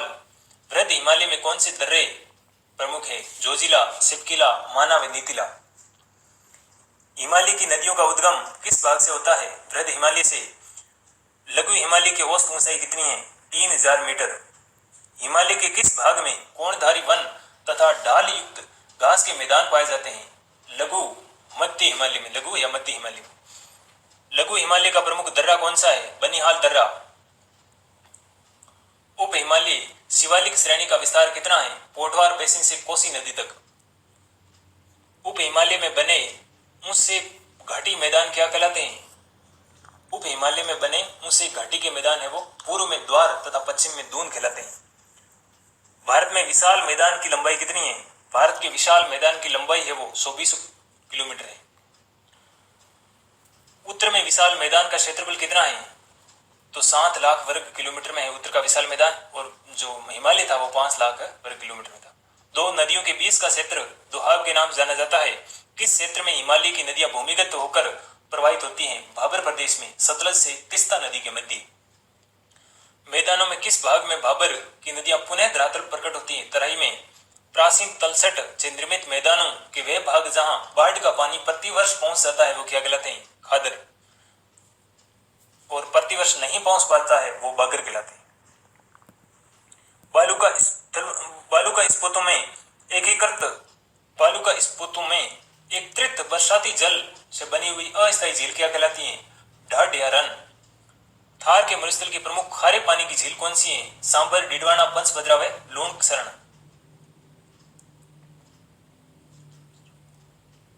सांबर, डिडवाना, पंचभद्रा व लूणकरण। थार के मरुस्थल का विस्तार कितना है? 640 किलोमीटर लंबा व 160 किलोमीटर चौड़ा। प्रायद्वीपीय पठार का विस्तार कितना है? 7 लाख वर्ग किलोमीटर। प्रायद्वीपीय पठार की आकृति किसके समान है? त्रिभुजाकार। प्रायद्वीपीय पठार का आधार किसे कहा जाता है? विंध्याचल पर्वत श्रृंखला को। प्रायद्वीपीय पठार का शीर्ष किसे कहा जाता है? कुमारी अंतरिक्ष को। प्रायद्वीपीय पठार की औसत ऊंचाई कितनी है? समुद्र तल से 600 मीटर। पश्चिमी घाट की सबसे ऊंची चोटी कौन सी है? अनाई मोटी। पश्चिमी घाट में कौन कौन से दर्रे हैं? भोर घाट, थाल घाट और पाल घाट। दक्षिण का पठार कितने भूभाग में विस्तृत है? 5 लाख वर्ग किलोमीटर में ये दक्षिण का पठार है। पंचमढ़ी व महाबलेश्वर तथा उपमंडल ऊटी किसके भाग है? दक्षिण के पठार के। पश्चिमी समुद्रीय तटीय भाग का विस्तार कितना है? खंबात की खाड़ी से कुमारी अंतरिक्ष तक। पश्चिमी समुद्री तटीय भाग का विस्तार कितना है? खंबात की खाड़ी से कुमारी अंतरिक्ष तक। पश्चिमी तटीय भाग के उत्तरी भाग को क्या कहा जाता है? कोंकण तट। पश्चिमी तटीय भाग के दक्षिणी भाग को क्या कहा जाता है? मालाबार तट। पश्चिमी घाट की कुल लंबाई कितनी है? पश्चिमी घाट की कुल लंबाई 1600 वर्ग किलोमीटर है। पूर्वी तटीय भाग का विस्तार कितना है? गंगा नदी के मुहाने से कुमारी अंतरिक्ष तक। पूर्वी तटीय भाग का विस्तार कितना है? गंगा नदी मुहाने से कुमारी अंतरिक्ष तक। पूर्वी तटीय भाग की लंबाई कितनी है? 1500 किलोमीटर। पूर्वी तटीय भाग का उत्तरी तट क्या कहलाता है? उत्तरी सरकार तट। पूर्वी तटीय भाग का दक्षिणी तट क्या कहलाता है? कोरोमंडल तट। पूर्वी तट के प्रमुख बंदरगाह है विशाखापट्टनम, तूतीकोरिन, चेन्नई और पारादीप। पश्चिमी घाट के प्रमुख बंदरगाह है कांडला, बम्बई, मारमगोहा, कोसीन व मंगलोर। पूर्वी तट पर पाए जाने वाली प्रमुख झीलें हैं सिल्का, पुलिकट और कोलेरू। भारत का दक्षिणतम बिंदु इंदिरा पॉइंट कहां पर है? निकोबार द्वीप समूह। अंडमान द्वीप समूह में लगभग कितने द्वीप है? 205। लक्षद्वीप का शाब्दिक अर्थ है 1 लाख द्वीप। अंडमान निकोबार द्वीप समूह भारत के किस जलीय इकाई है? बंगाल की खाड़ी। अरब सागर में भारत का कौन सा द्वीप है? लक्षद्वीप। किस द्वीप समूह का निर्माण ज्वालामुखी उद्गार से हुआ है? अंडमान व निकोबार का। भारत के कौन से द्वीप मूंगे की चट्टान प्रवालों से निर्मित है? लक्षद्वीप। राजस्थान की आकृति कैसी है? विषम कोणीय चतुर्भुज पतंगाकार। राजस्थान का अक्षांशीय विस्तार कितना है? 23 डिग्री 3 उत्तरी अक्षांश से 30 डिग्री 12 उत्तरी अक्षांश। राजस्थान का देशांतरी विस्तार कितना है? 69 डिग्री 30 मिनट से पूर्वी से देशांतर से 78 डिग्री 17 मिनट पूर्वी देशांतर। राजस्थान का पूर्व से पश्चिम तक विस्तार कितना है? 869 किलोमीटर। राजस्थान का उत्तर से दक्षिण तक विस्तार कितना है? 826 किलोमीटर। राजस्थान का कुल क्षेत्रफल कितना है? 3,42,239 वर्ग किलोमीटर। राजस्थान का क्षेत्रफल भारत के कुल क्षेत्रफल का कितना है? 10.43%। क्षेत्रफल की दृष्टि से राजस्थान का भारत में कौन सा स्थान है? प्रथम। राजस्थान की कितनी सीमा पाकिस्तान से लगती है? 1070 किलोमीटर। जनगणना 2011 के अनुसार राजस्थान की जनसंख्या है 6,85,48,437।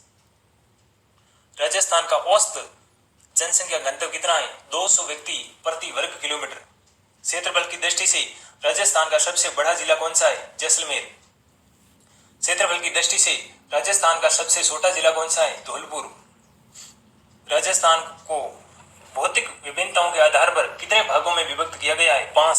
राजस्थान के पश्चिमी मरुस्थलीय प्रदेश को कितनी पेटियों में बांटा जा सकता है? 3। मरुस्थलीय बागर वेरोही पश्चिमी मरुस्थल में पारिस्थितिक बदलाव का कारण क्या है? इंदिरा गांधी नहर। अरावली को अन्य किस नाम से जाना जाता है? अरावल पर्वत। अरावली का कुल विस्तार कितना है? खेड़ ब्रह्मा से दिल्ली तक 692 किलोमीटर। अरावली की ऊंचाई किस ओर कम होती जाती है? दक्षिणी पश्चिम से उत्तर पूर्व की ओर कम होती जाती है। अरावली की सबसे ऊंची चोटी कौन सी है? गुरु शिखर 1722 मीटर। किस नदी का मैदान चप्पन का मैदान कहलाता है? माही का। बनास नदी किन दो भूभागों में बंटा हुआ है? करौली मालपुरा मैदान व मेवाड़ के मैदान में। बनास बेसिन किन दो भूभागों में बंटा हुआ है? करौली मालपुरा मैदान व मेवाड़ के मैदान में। राजस्थान का दक्षिणी पूर्वी पठारी भाग किस नाम से जाना जाता है? हाड़ौती का पठार। राजस्थान का दक्षिणी पूर्वी पठारी भाग किस नाम से जाना जाता है? हाड़ौती का पठार। भैंसरोड व बिजोलिया के बीच का पठारी भाग क्या कहलाता है? ऊपरमाल। भैंसरोड व बिजोलिया के बीच का पठारी भाग क्या कहलाता है? ऊपरमाल। हाड़ौती के पठारी भूभाग की प्रमुख नदी कौन सी है? संबल। संबल नदी पर भैंसरोडगढ़ के निकट कौन सा जलप्रपात बना हुआ है? सूलिया जलप्रपात। चंबल नदी पर भैंसरोडगढ़ के निकट कौन सा जलप्रपात बना हुआ है? सूलिया जलप्रपात। भारत की जलवायु। नेक्स्ट पार्ट आता है भारत की जलवायु। मानसून किस भाषा का शब्द है? हिंदी का। मानसून शब्द की उत्पत्ति किससे हुई है? अरबी भाषा के मौसम शब्द से। जब सूर्य की किरणें कर्क रेखा पर लंबवत गिरती है तो न्यूनतम वायुदाब क्षेत्र कहां पर बनता है? जब सूर्य की किरणें कर्क रेखा पर लंबवत गिरती हैं तो न्यूनतम वायुदाब केंद्र कहां पर होता है? मुल्तान, पाकिस्तान में। जब सूर्य की किरणें कर्क रेखा पर लंबवत गिरती हैं तो उच्च वायुदाब का केंद्र कहां होता है? हिंद महासागर में। ऑस्ट्रेलिया, जापान के निकट प्रशांत महासागर में होता है। हवा का प्रवाह किस प्रकार होता है? उच्च वायुदाब से निम्न वायुदाब की ओर। भारत में आने वाला दक्षिणी पश्चिमी मानसून क्या कहलाता है? ग्रीष्मकालीन मानसून। दक्षिणी पश्चिम मानसून आता है वो ग्रीष्मकालीन मानसून कहलाता है।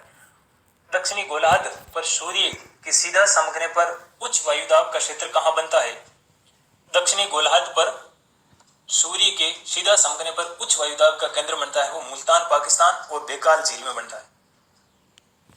समुद्र से स्थल से समुद्र की ओर चलने वाली शुष्क हवाएं क्या कहलाती है? इंद्र जो स्थल से चलती है समुद्र की ओर वो शीतकालीन मानसून होता है। हवाओं का ऐसा प्रवाह जो निम्न क्षोभ मंडल में पहुंच जाता है वो जेट स्ट्रीम कहलाता है। भारत की जलवायु कैसी है? मानसूनी। सामान्य कितनी ऊंचाई पर तापमान 1 सेंटीग्रेड कम होता है? 165 मीटर की ऊंचाई पर क्षोभ मंडल में। भारतीय संस्कृति कितनी ऋतुएं मानते? 6। बसंत, ग्रीष्म, वर्षा, शरद, शीत और हेमंत। भूमध्य सागरीय चक्रवातों से होने वाली शीतकालीन वर्षा को स्थानीय भाषा में क्या नाम दिया जाता है? मावट। पश्चिमी बंगाल में आने वाली तेज बरसाती तूफान क्या कहलाते हैं? काल बैशाखी। पश्चिमी बंगाल में आने वाले तेज बरसाती तूफान क्या कहलाते हैं? काल बैशाखी।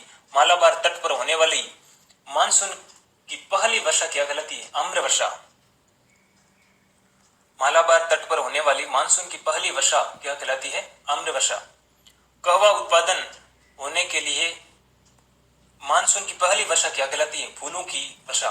कहवा उत्पादक क्षेत्रों में होने वाली मानसून की पहली वर्षा क्या कहलाती है? फूलों की वर्षा। सितंबर माह में राजस्थान का औसत तापमान सामान्य कितना होता है? 38 डिग्री सेंटीग्रेड। सितंबर माह में राजस्थान का औसत तापमान सामान्य कितना रहता है? 38 डिग्री सेंटीग्रेड। भारत में मानसून की कितनी शाखाएं वर्षा करती है? 2। कौन सी ऋतु को मानसून के लौटने का काल कहा जाता है? शरद ऋतु को। राजस्थान को जलवायु के आधार पर कितनी ऋतुओं में बांटा गया है? 3। ग्रीष्म ऋतु, शीत ऋतु व वर्षा ऋतु। राजस्थान में मानसून का आगमन सामान्य कब होता है? जून के आखिरी सप्ताह में। नेक्स्ट पार्ट है प्राकृतिक वनस्पति व मृदा। सदाबहार वन कहां पर पाए जाते हैं? पश्चिमी घाट के पश्चिमी ढाल, अंडमान निकोबार द्वीप समूह व उत्तर पूर्वी भारत। किस प्रकार के वनों का शोषण सबसे कम होता है? सदाबहार वनों का। सदाबहार वनों में मुख्यतः कौन से पेड़ पाए जाते हैं? रबड़, महोगनी, एबोन, ताड़, बांस व जंगली आम। किस प्रकार के वनों की लकड़ी से फर्नीचर आदि बनाए जाते हैं? पतझड़ी व मानसूनी वनों से। भारत के किस क्षेत्रों में पतझड़ अथवा मानसूनी वन पाए जाते हैं? विंध्याचल, सतपुड़ा, छोटा नागपुर, असम व पूर्वी घाट के पश्चिमी तथा पश्चिमी घाट के पूर्वी क्षेत्रों में। भारत के किस क्षेत्रों में पतझड़ व शुष्क, पतझड़ व मानसूनी वन पाए जाते हैं? तो एक तो विंध्याचल क्षेत्रों में, सतपुड़ा में, छोटा नागपुर, असम और पूर्वी जो घाट के दक्षिण तथा पश्चिमी घाट के पूर्व में। पूर्वी घाट के तो दक्षिण में और पश्चिमी घाट है उसके पूर्व में, और दक्षिण घाट के जो पश्चिम में है वो सदाबहार पाए जाते हैं। किस प्रकार के वनों का सर्वाधिक दोहन होता है? पतझड़ी व मानसूनी का। पतझड़ मानसूनी वनों से कौन से वृक्ष होते हैं? साल, सागवान, नीम, संदन, रोजवुड, आंवला, सहतूत, आम और शीशम। आम में शुष्क वन कहां पर, भारत में शुष्क वन कहां पर पाए जाते हैं? तो दक्षिणी पश्चिमी पंजाब, हरियाणा, पूर्वी राजस्थान और दक्षिणी पश्चिमी उत्तर प्रदेश। दक्षिणी पश्चिमी उत्तर प्रदेश में। किन वनों के वृक्षों की जड़ें लंबी व मोटी होती हैं? शुष्क वनों की। शुष्क वनों में कौन कौन से वृक्ष पाए जाते हैं? बबूल, नीम, आम, महुआ, करील, खेजड़ी आदि। मरुस्थलीय वनों में कौन कौन से पेड़ पाए जाते हैं? केर, बेर, नागफनी, रामबांस, खजूर और खेजड़ी। कौन से वन दलदली वन कहलाते हैं? ज्वारीय व डेल्टाई वन। कौन से वन जो ज्वारीय व डेल्टाई वन है वो दलदली वन कहलाते हैं। ज्वारीय वनों में कौन कौन से वृक्ष पाए जाते हैं? नारियल, हेरोटेरियस और राइजोफोस और सोनेरेसिया। दक्षिणी भारत में पर्वतीय वन कहां पर पाए जाते हैं? महाबलेश्वर, पंचमढ़ी में। दक्षिणी भारत में पर्वतीय वन पाए जाते हैं महाबलेश्वर व पंचमढ़ी में। अधिकतम ऊंचे भागों में किस प्रकार के पर्वतीय वन पाए जाते हैं? यूजेनिया, मिसेलिया और रोडेंड्रोस। अधिक ऊंचे भागों में किस प्रकार के पर्वतीय वृक्ष पाए जाते हैं? यूजेनिया, मिसेलिया, रोडेंड्रोस। हिमालय के किस प्रकार के पर्वतीय वृक्ष पाए जाते हैं? हिमालय में किस प्रकार के पर्वतीय वृक्ष पाए जाते हैं? सूच, देवदार, शीड़, चिलसर, फर, बर्श व जूनिपर। भारत में प्राणियों की लगभग कितनी प्रजातियां पाई जाती हैं? 75,000। भारत में पाए जाने वाली प्राणियों की प्रजातियां कुल विश्व का कितने प्रतिशत हैं? 13%। विश्व का एकमात्र ऐसा देश जहां शेर व बाघ दोनों पाए जाते हैं भारत में स्तनधारी जीवों में सबसे बड़े जीव हाथी मुख्यतः कहां पर पाए जाते हैं? असम, कर्नाटक व केरल में। याक किस क्षेत्र में पाया जाता है? लद्दाख क्षेत्र में। मगरमच्छ प्रजाति का कौन सा जीव होता है? मगरमच्छ प्रजाति का कौन सा जीव ऐसा है जो केवल भारत में पाया जाता है? घड़ियाल। राजस्थान का वनस्पतीय क्षेत्र भारत के कुल क्षेत्रफल का कितना है? 10.12%। राजस्थान का वनस्पतीय क्षेत्र है, राज्य के कुल क्षेत्रफल का है वो 10.12% ही वनस्पति है। राजस्थान में प्रति व्यक्ति वन क्षेत्र कितना है? राजस्थान का 0.03% है जो हेक्टर में वन पाया जाता है प्रति व्यक्ति, और भारत का प्रति व्यक्ति वन है वो 0.13 हेक्टर यानी 0.13 हेक्टर। तो भारत का अच्छा है लेकिन राजस्थान का बहुत कम है। तो इसलिए हमें वनों के प्रति जागरूक होना चाहिए और हमेशा हर साल अपने घर में, खेत में, बाड़ में कहीं पे भी लगाओ, लेकिन कम से कम 2 से 4 पौधे लगाने ही चाहिए अपने हाथ से। राजस्थान में कितने प्रकार की वनस्पतियां पाई जाती है? 3, सम वनस्पति, घास और मरुस्थलीय वनस्पति। उष्ण कटिबंधीय कंटीले वन राजस्थान में कहां पर पाए जाते हैं? जैसलमेर, बाड़मेर, बीकानेर, पाली, चूरू, नागौर, सीकर व झुंझुनू में। उष्ण कटिबंधीय कंटीले वन है वो राजस्थान में पाए जाते हैं, तो वो पश्चिमी इलाकों में पाए जाते हैं, जैसलमेर, बाड़मेर, बीकानेर, पाली, चूरू, नागौर, सीकर, झुंझुनू की तरफ। मरुस्थल का कल्प वृक्ष खेजड़ी। मरुस्थल में पाए जाने वाली कौन सी घास दुधारू पशुओं के लिए उपयोगी है? वो घामण। मरुस्थल में पाए जाने वाली कौन सी घास सभी पशुओं के लिए उपयोगी है? सेवण। कौन से पेड़ गोद गोंद का सबसे अच्छा स्रोत है वो है शालर। लकड़ी पैकिंग के डिब्बे बनाने के लिए वृक्ष की लकड़ी का प्रयोग किया जाता है, शालर की लकड़ी का, और गोंद भी इससे अच्छा मिलता है, गोंद भी।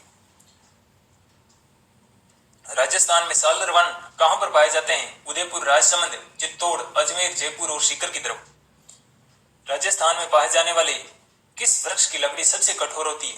ढोंक का वृक्ष होता है ढोंक का, उसकी सबसे अधिक कठोर लकड़ी होती है। राजस्थान में मिश्रित पर्णपाती वन में कौन से वृक्ष पाए जाते हैं? अमलतास, सोहन, करज, गुलर, जामुन, शालर, शीशम व आंवला। राजस्थान में मिश्रित पर्णपाती वन में कौन से वृक्ष पाए जाते हैं? तो अमलतास, रोहन, करंज, गुलर, जामुन, सालर, शीशम व आंवला आदि। भारत में सबसे पहले वन नीति कब लाई गई? भारत में सबसे पहले वन नीति कब लाई गई? तो 1894 में। स्वतंत्र भारत की पहली वन नीति कब घोषित की गई? 21 मई 1954 को। स्वतंत्र भारत की पहली वन नीति कब घोषित की गई? 21 मई 1954 को। भारत में नवीनतम वन नीति कब घोषित की गई? 1988 को। भारत में नवीनतम वन नीति 1988 में सबसे पहले आई थी, वो 31 मई 1954 को स्वतंत्र भारत की आई थी ये, और सबसे पहले आई थी वो 1894 में आई थी। हमारे देश में वन्य जीवों की रक्षार्थ में कितने जीव मंडल निकाय स्थापित किए गए? 15। भारत में वन्य जीवों संरक्षण हेतु कितने वन्य जीव अभ्यारण्य स्थापित किए गए? 565।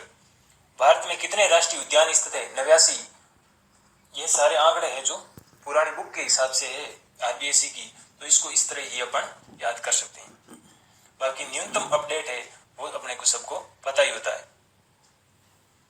2018 के अनुसार वो 104 राष्ट्रीय उद्यान और 544 वन्य जीव अभ्यारण्य। देश के किन 2 अभ्यारण्यों को विश्व विरासत सूची में शामिल किया गया है? काजीरंगा असम, केवलादेव, और मतलब अब 3 हो गए, ये पहले 2 थे। राजस्थान में कितने वन्य जीव अभ्यारण्य है? 22। राजस्थान में 3 राष्ट्रीय उद्यान है और 25 वन्य जीव अभ्यारण्य, 33 आखेड़ निषेध क्षेत्र है। राजस्थान में कितने राष्ट्रीय उद्यान है? तो 3 हो गए। अब राष्ट्रीय मरु उद्यान कहाँ है? जैसलमेर। राजस्थान में बाघ संरक्षण क्षेत्र कौन सा है? सरिस्का, रणथंभौर भी सरिस्का, रणथंभौर सरिस्का बाघ संरक्षण केंद्र है। साइबेरियन सार्स के लिए कौन सा राष्ट्रीय उद्यान प्रसिद्ध है? केवलादेव गन्ना पक्षी विहार। राजस्थान का कौन सा पार्क जीवाश्म के लिए प्रसिद्ध है? वुड फॉसिल पार्क, राष्ट्रीय मरु उद्यान जैसलमेर। कुरंजा पक्षी के लिए कौन सा स्थान प्रसिद्ध है? खिंचन, ये जोधपुर में पड़ता है। भारत में कितने आखेट निषेध क्षेत्र हैं? तो 33। राजस्थान का जैविक उद्यान कौन सा है? नाहरगढ़ जयपुर, ये राजस्थान का जैविक उद्यान है, नाहरगढ़ जयपुर। राजस्थान राज्य पक्षी कौन सा है? राजस्थान राज्य पक्षी है गोंडावान। घड़ियालों के संरक्षण हेतु शासित स्थान कौन सा है? राष्ट्रीय संबल घड़ियाल अभ्यारण्य। खेजड़ली बलिदान की घटना किस दिन घटित हुई? खेजड़ली बलिदान की घटना किस दिन घटित हुई? 21 सितंबर 1730 को हुई थी। 363 स्त्री व पुरुष, और भाद्रपद शुक्ल दशमी को दिन पूरे विश्व का एकमात्र स्थान खेजड़ली में खेजड़ी का वृक्ष मेला लगता है। खेजड़ी की रक्षार्थ कितने लोगों ने बलिदान दिया था? 363, उसमें 293 पुरुष और 69 महिलाएं थी। भारत में पर्यावरण दिवस कब मनाया जाता है? 5 जून को। विश्व का एकमात्र वृक्ष मेला कहाँ लगता है? खेजड़ली गांव जोधपुर में। विश्व की कुल जैव विविधता का भारत में कितना प्रतिशत है? विश्व की कुल जैव विविधता का भारत में कितना प्रतिशत है? 40। भारत में अब तक कितने जीव जंतुओं की पहचान की जा चुकी है? 81,000। भारत में अब तक कितनी वनस्पतियां खोजी जा चुकी है? 45,000। IUCN क्या है? अंतर्राष्ट्रीय प्रकृति एवं प्राकृतिक संसाधन संरक्षण संगठन है। IUCN का मुख्यालय कहाँ है? स्विट्जरलैंड में। WWF क्या है? World wild fund of nature.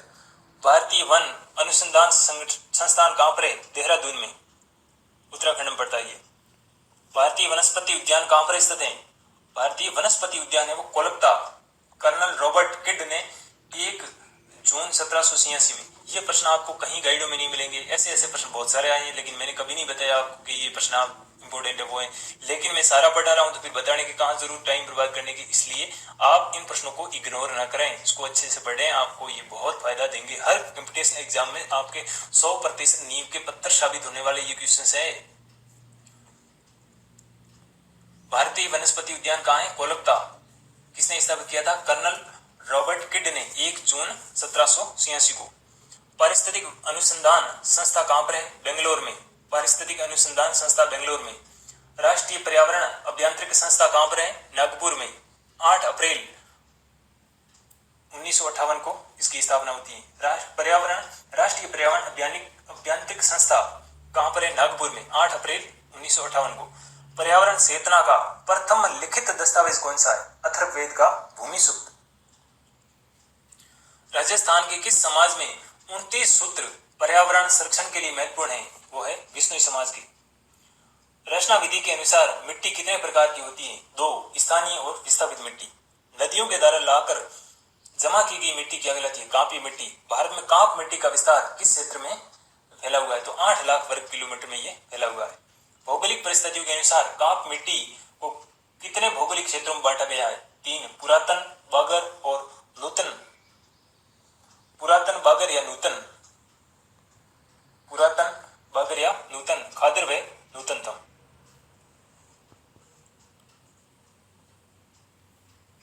काली मिट्टी का भारत में विस्तार कितना है? 5 लाख वर्ग किलोमीटर में काली मिट्टी है और कांप मिट्टी है वो 8 लाख वर्ग किलोमीटर में। कौन सी मिट्टी कपास के लिए उपयोगी है? काली मिट्टी। काली मिट्टी में किसका अंश सर्वाधिक पाया जाता है? पोटास व चूना का। किस मिट्टी में छिद्रदार होने के कारण उसमें आर्द्रता बनाए रखने की क्षमता नहीं होती है? लाल मिट्टी में।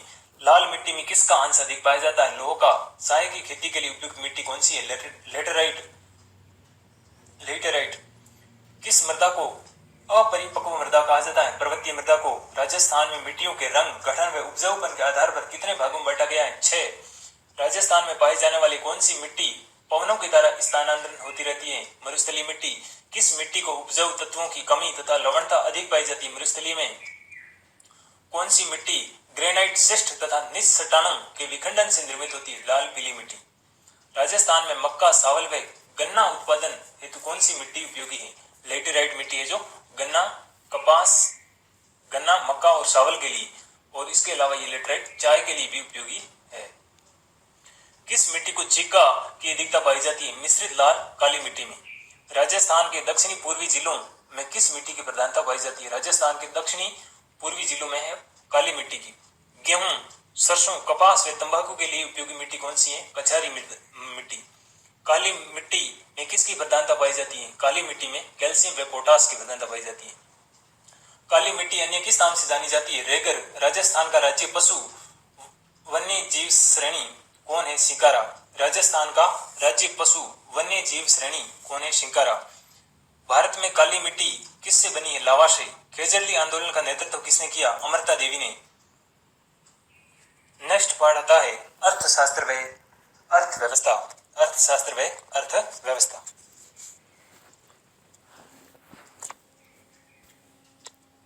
मनुष्य के द्वारा संपन्न की जाने वाली आर्थिक क्रियाएं का अध्ययन क्या कहलाता है? अर्थशास्त्र। वह क्रियाएं जिसका मुद्रा में मापन संभव है क्या कहलाता है? आर्थिक क्रियाएं। कच्चे माल का निर्मित माल में रूपांतरण करना क्या कहलाता है? उत्पादन।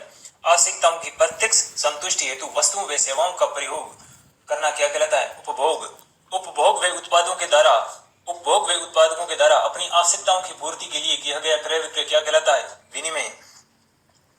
उत्पादन का उत्पत्ति के विभिन्न साधनों में विभाजन क्या कहलाता है? उत्पादन का उत्पत्ति के विभिन्न साधनों में विभाजन क्या कहलाता है? वितरण। उत्पत्ति के साधन कौन कौन से? भूमि, पूंजी, श्रम, प्रबंध व साहस। उत्पत्ति के साधन कौन कौन से? उत्पत्ति के साधन है भूमि, पूंजी, श्रम, प्रबंध व साहस। भूमि के प्रयोग के बदले भूस्वामी को दिया जाने वाला भुगतान क्या कहलाता है? लगान। भूमि के प्रयोग के बदले भूस्वामी को दिया जाने वाला भुगतान क्या कहलाता है? लगान। वस्तुओं व सेवाओं के उत्पादन के लिए व्यक्ति के द्वारा किया गया शारीरिक व मानसिक प्रयास क्या कहलाता है? श्रम। श्रमिक को श्रम के बदले प्राप्त होने वाला प्रतिफल क्या कहलाता है? मजदूरी। समस्त वस्तुएं एवं मानवीय योग्यताएं जो कि वस्तुओं एवं सेवाओं के उत्पादन में उपयोगी होती हैं एवं जिसमें मूल्य की प्राप्ति होती है वो क्या कहलाती है? संपत्ति। समस्त वस्तुएं व मानवीय योग्यताएं जो वस्तुओं एवं सेवाओं के उत्पादन में उपयोगी होती हैं एवं जिसमें मूल्य की प्राप्ति होती है वो क्या कहलाती है? संपत्ति। संपत्ति का वह भाग जो आगे और संपत्ति के उत्पादन के लिए प्रयुक्त किया जाता है क्या कहलाती है? पूंजी। उत्पादन का मानवीय उपकरण किसे कहा जाता है? पूंजी को। उत्पादन प्रक्रिया में भूमि, पूंजी व श्रम का गतिशील करने वाला क्या कहलाता है? उद्यमी। ऐसी प्रणाली अथवा व्यवस्था जिसके तहत लोग अपना जीविकोपार्जन करते हैं क्या कहलाते हैं? अर्थव्यवस्था। विभिन्न अर्थव्यवस्था को कितने वर्गों में विभाजित किया जा सकता है? 3। ऐसी आर्थिक प्रणाली जिसमें उत्पत्ति के सभी साधनों पर निजी व्यक्तियों का स्वामित्व व नियंत्रण होता है क्या कहलाते हैं? पूंजीवादी। पूंजीवादी अर्थव्यवस्था को अन्य किन नामों से जाना जाता है? स्वतंत्र बाजार अर्थव्यवस्था, बाजार अर्थव्यवस्था, मुक्त बाजार अर्थव्यवस्था और स्वतंत्र उद्यम वाली अर्थव्यवस्था। पूंजीवादी अर्थव्यवस्था कब अस्तित्व में आई? 1760 से 1820। 1760 से 1820 औद्योगिक क्रांति के समय। ऐसी आर्थिक प्रणाली जिसमें उत्पत्ति के सभी साधनों पर सरकार व स्वामित्व का नियंत्रण होता है वो क्या कहलाती है? समाजवादी अर्थव्यवस्था। पूंजीवादी अर्थव्यवस्था में बाजार का राजा किसे कहा जाता है? उपभोक्ता को। समाजवादी अर्थव्यवस्था को अन्य किस नाम से जाना जाता है? समान अर्थव्यवस्था, केंद्र नियोजित अर्थव्यवस्था। समाजवादी अर्थव्यवस्था की शुरुआत कब हुई? 1917 को। रूस से आज भी किन देशों में समाजवादी अर्थव्यवस्था प्रणाली को अपनाए रखा है? चीन व कोरिया में। पूंजीवादी व समाजवाद के बीच का रास्ता किस अर्थव्यवस्था को कहा जाता है? मिश्रित अर्थव्यवस्था को। ऐसी अर्थव्यवस्था जिसमें निजी व सार्वजनिक क्षेत्र दोनों का सह अस्तित्व होता है वो क्या कहलाती है? मिश्रित अर्थव्यवस्था। भारतीय आर्थिक चिंतन में कितने पुरुषार्थों का वर्णन मिलता है? 4। धर्म, अर्थ, काम और मोक्ष का। नेक्स्ट पार्ट आता है भारतीय अर्थव्यवस्था में कृषि का। केंद्रीय सांख्यिकी संगठन की रिपोर्ट के अनुसार 1950-51 में कृषि का राष्ट्रीय आय में योगदान कितना था? 59.2%। 1950-51 में देश की कुल कार्यकारी जनसंख्या का कितना भाग कृषि कार्य में संलग्न था? 70%।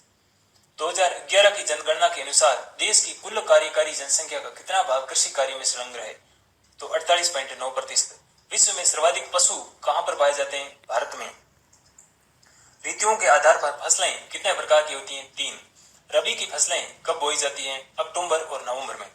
रबी की फसलें में कौन कौन शामिल है? तो रबी में गेहूं, चना, जौ, सरसों आदि।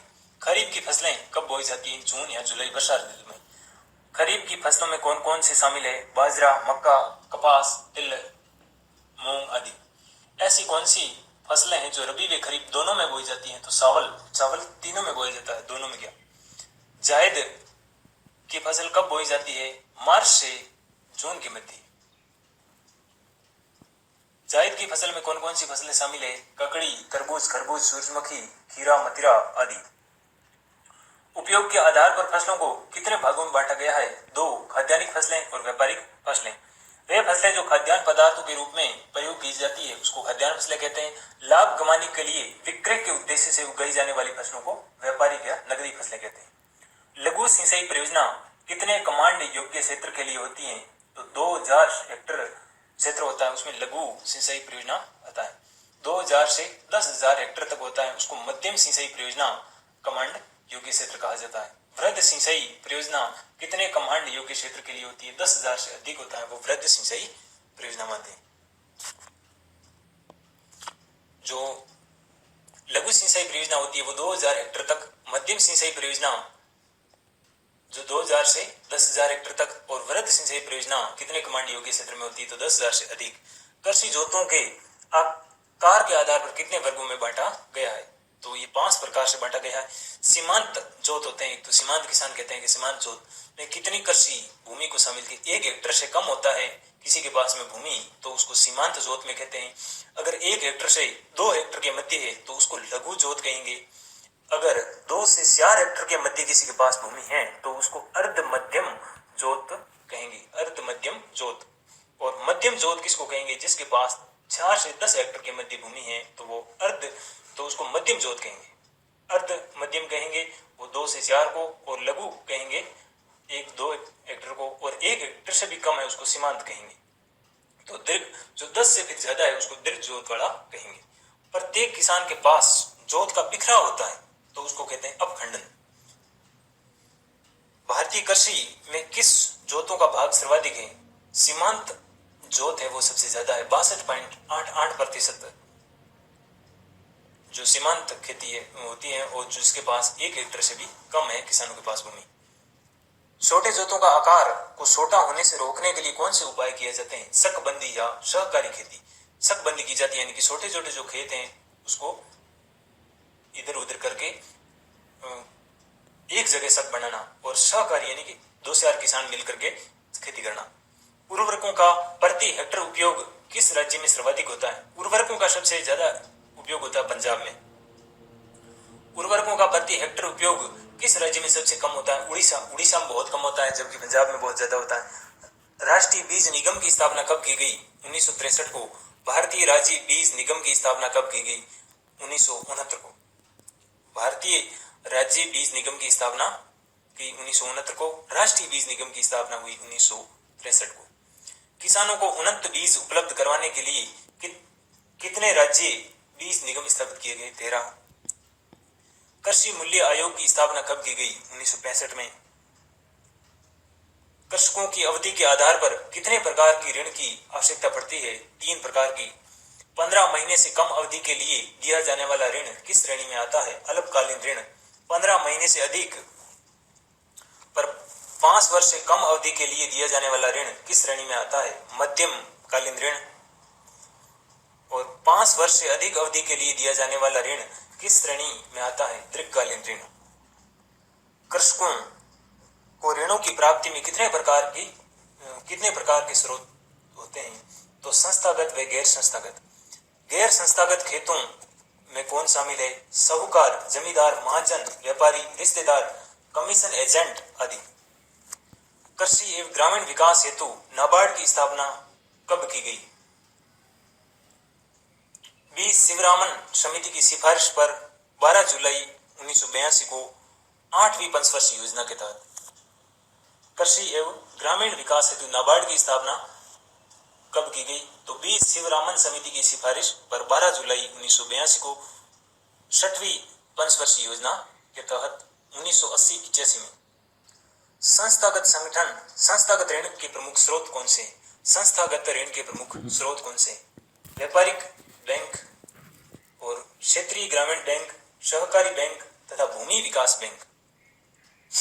संस्थागत ऋण के प्रमुख स्रोत कौन से हैं? संस्थागत ऋण के प्रमुख स्रोत है व्यापारिक बैंक, क्षेत्रीय ग्रामीण बैंक और सहकारी बैंक तथा भूमि विकास बैंक। भूमि विकास बैंक को अन्य किस नाम से जाना जाता है? भूमि बंधक बैंक। 26 मार्च 1957 को। भूमि विकास बैंक को अन्य किस नाम से जाना जाता है? भूमि बंधक बैंक। 26 मार्च 1957 को। किसानों को अल्पकालीन ऋण उपलब्ध करवाने के लिए किस योजना का शुभारंभ किया गया? किसान क्रेडिट कार्ड केसीसी अगस्त 1998 को शुरू की गई। और भूमि विकास बैंक को अन्य किस नाम से जाता है? भूमि बंधक बैंक। 26 मार्च 1957। किसान क्रेडिट कार्ड कितने समय के लिए मान्य होता है? 3 वर्ष के लिए। राष्ट्रीय कृषि बीमा योजना कब शुरू की गई? 1999-2000 में। हरित क्रांति की शुरुआत कब की गई? 1967-67 में पंचवर्षीय योजना के तहत। हरित क्रांति का जन्मदाता कौन है? Professor E Norman Borlaug. Bharat में हरित क्रांति का जनक किसे कहा जाता है? Professor MS. स्वामीनाथन को।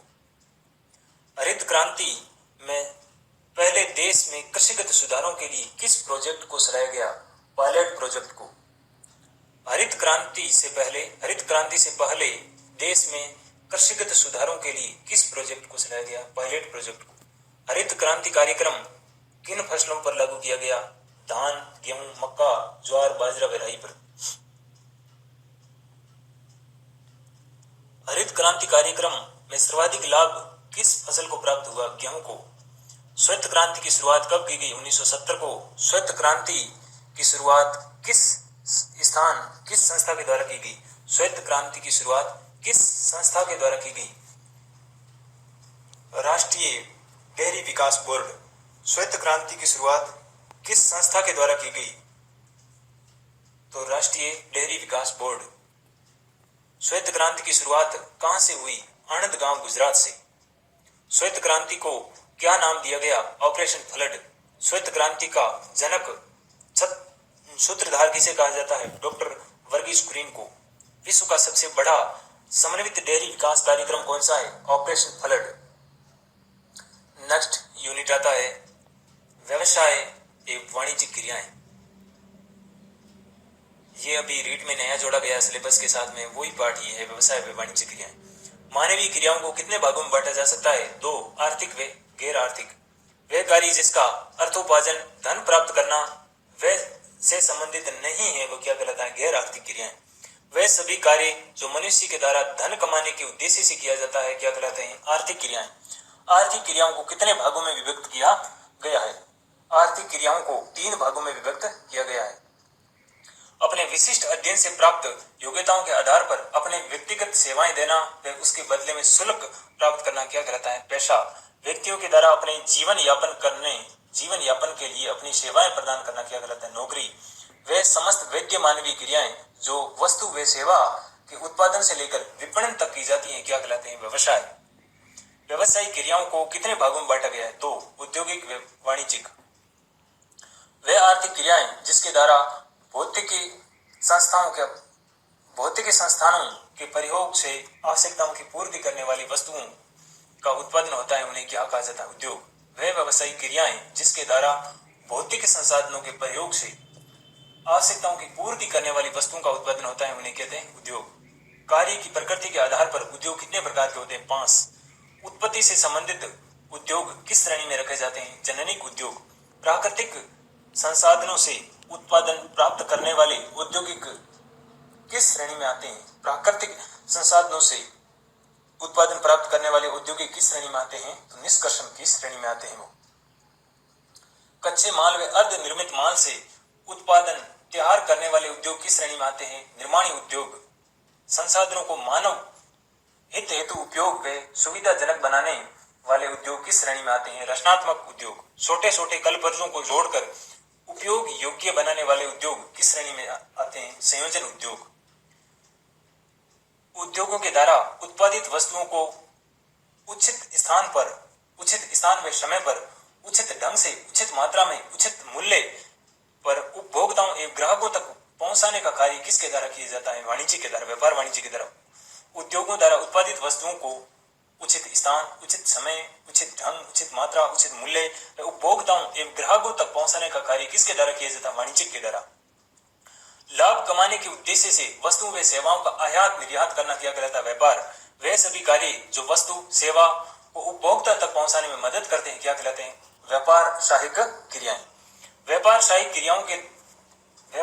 क्रियाओं में क्या शामिल है? परिवहन, बीमा, भंडारण, बैंकिंग और विज्ञापन संसार आदि। मुद्रा व साख का व्यवसाय करने वाली संस्था क्या कहलाती है? बैंक। किस खाते में निश्चित अवधि के बाद पैसे जमा करने आवश्यक होते हैं? शाह अवधि जमा खाता में। व्यापारी वर्ग किस प्रकार के बैंक खाते का प्रयोग करते हैं? चालू खाते का। छोटी छोटी बचत के माध्यम से निश्चित उद्देश्य के लिए एक मुश्त राशि प्राप्त करने के लिए किस प्रकार का खाता खुलवाया जाना चाहिए? आवर्ती जमा खाता। चालू खाता रखने वाले व्यक्तियों को जमा रकम से अधिक राशि निकालने की सुविधा क्या कहलाती है? अधिक वर्ष। कार्य की प्रकृति के आधार पर बैंकों के कितने प्रकार होते हैं? 10।